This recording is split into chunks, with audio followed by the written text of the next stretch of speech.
Dans plusieurs interviews, J.K. Rowling, l'autrice de la saga Harry Potter, a souvent raconté que c'est dans un train reliant Manchester à Londres, perdue dans ses pensées en regardant par la fenêtre, qu'elle a imaginé un univers magique dans lequel grandirait un petit sorcier. Elle n'a ni crayon ni papier sous la main, donc elle développe l'idée dans sa tête pendant 4 heures. Le reste appartient à l'histoire. C'est ça la force du mode par défaut. Je vous explique maintenant ce que c'est et à la fin de l'épisode, je vous donne 2 précieux conseils pour en tirer le maximum. Est-ce que vous aussi, vos meilleures idées arrivent souvent lorsque votre esprit est relaxé, déconnecté ou quand vous rêvassez? C'est normal. Pendant que vous faites des choses banales comme prendre une douche, couper des légumes, faire le ménage, marcher, votre cerveau est en mode par défaut. On appelle cela le DMN, le Default Mode Network.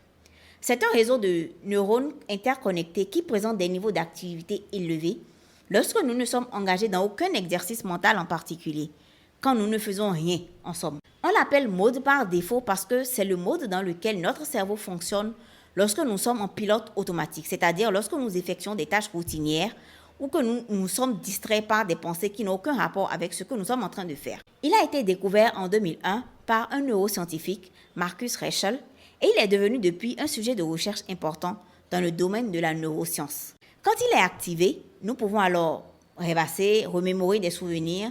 Nous sommes en mesure de réfléchir à nous-mêmes, à notre vie, à nos objectifs personnels, au futur, à notre environnement, etc. Notre imagination peut alors vagabonder librement. C'est un processus de réflexion qui est centré sur notre intérieur. Ce mode par défaut favorise clairement la génération d'idées nouvelles et la connexion d'informations totalement disparates. Et c'est précisément pour cela qu'il est un allié sûr de votre créativité. Il peut vous arriver de manquer cruellement d'inspiration sur un projet en cours. Il peut arriver que vous soyez bloqué créativement, que vous doutiez, que vous manquiez de motivation et que vous vouliez même parfois tout effacer pour recommencer votre projet depuis le début. C'est là que le DMN intervient et va permettre de désencombrer votre cerveau saturé pour réinitialiser vos pensées, libérer des chemins créatifs inconscients et connecter des idées. Ce qu'il faut comprendre, c'est que le DMN, c'est la pensée libre, sans objectif explicite, contrairement à un état de concentration.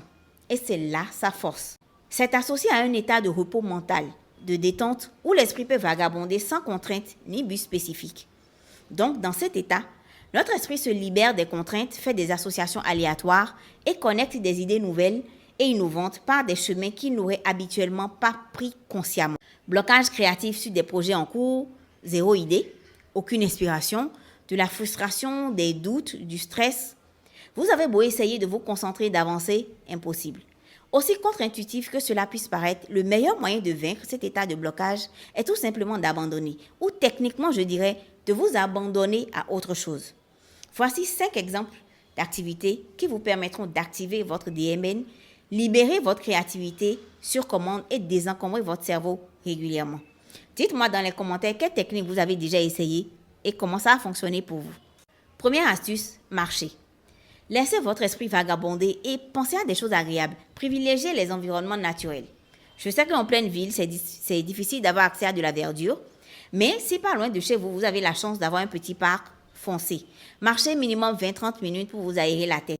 Méditez. La méditation implique de vider son esprit de tout le brouhaha et de se concentrer son esprit sur quelque chose. Sa respiration par exemple, ou une flamme de bougie. Ce genre de choses. Ça aide à calmer l'activité de votre cerveau et à activer votre DMN rapidement. Je vous recommanderais minimum 10 à 20 minutes. Ça dépend de à quel point vous avez besoin d'inspiration sur le moment. Prendre une douche ou un bain chaud de préférence vous aidera à détendre votre corps entièrement et naturellement votre esprit suivra. Dessiner ou écrire dans un journal. Sur le podcast, j'avais fait un épisode complet sur le journaling et c'est bien fait. Vous pouvez l'écouter sur toutes les plateformes gratuites et payantes. Prendre un moment pour dessiner ou écrire vous aidera à libérer votre esprit de toute pensée consciente. Faites en sorte que cette activité soit dénuée de toute contrainte ou objectif sérieux. Concentrez-vous seulement sur le plaisir de le faire. Écoutez de la musique. Quand on est triste, on écoute de la musique triste. Ça nous rend encore plus triste. Et quand on est joyeux, on écoute des sons qui nous font bouger et nous mettent encore plus en joie. Tout le monde a déjà expérimenté cela, je pense. La musique accompagne et accentue nos émotions. C'est universel. Écouter de la musique relaxante ou instrumentale va vous aider à calmer votre esprit et activer votre DMN. Laissez-vous porter par une musique calme et répétitive et essayez de ne pas vous concentrer sur une chose en particulier. Écoutez un podcast ou un livre audio, regarder un film, jouer avec votre animal de compagnie, faire le ménage ou la vaisselle, discuter avec quelqu'un, jouer vous-même d'un instrument de musique, faire une petite sieste, faire du yoga, lire un livre, cuisiner, etc., etc. Il y a des milliers d'exemples d'activités que vous pouvez faire pour activer votre DMN. Si vous m'avez suivi jusqu'ici, vous comprenez déjà que le point commun entre tous ces exemples, c'est l'errance mentale, la rêverie, si on veut le dire de façon plus triviale. Vous devez tout simplement réserver du temps pour rêvasser. Prenez le temps de vous ennuyer, en fait. C'est là que les idées brillantes affluent. Mes 2 petits conseils à présent. Le premier, gardez un carnet de notes à portée de main pour noter vos idées de façon spontanée. C'est capital pour ne pas tout oublier, en fait. Autrement, vous auriez fait tout ceci pour rien du tout. Vous pourrez ensuite travailler dessus plus tard en profondeur lorsque vous aurez plus de temps.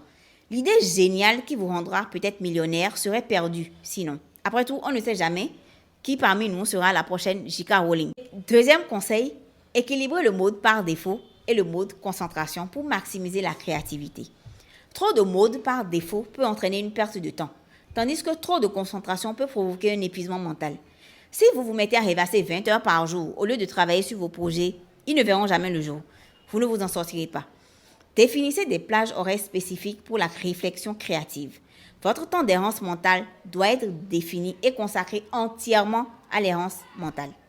Le mode par défaut est une fonction naturelle et essentielle de notre cerveau. C'est à vous de le comprendre, de l'exploiter de manière à booster votre créativité. N'hésitez pas à partager vos réussites et progrès dans les commentaires. N'oubliez pas de liker la vidéo et surtout de vous abonner à la chaîne pour plus de conseils sur l'organisation et la productivité. Merci de m'avoir suivi. Ciao!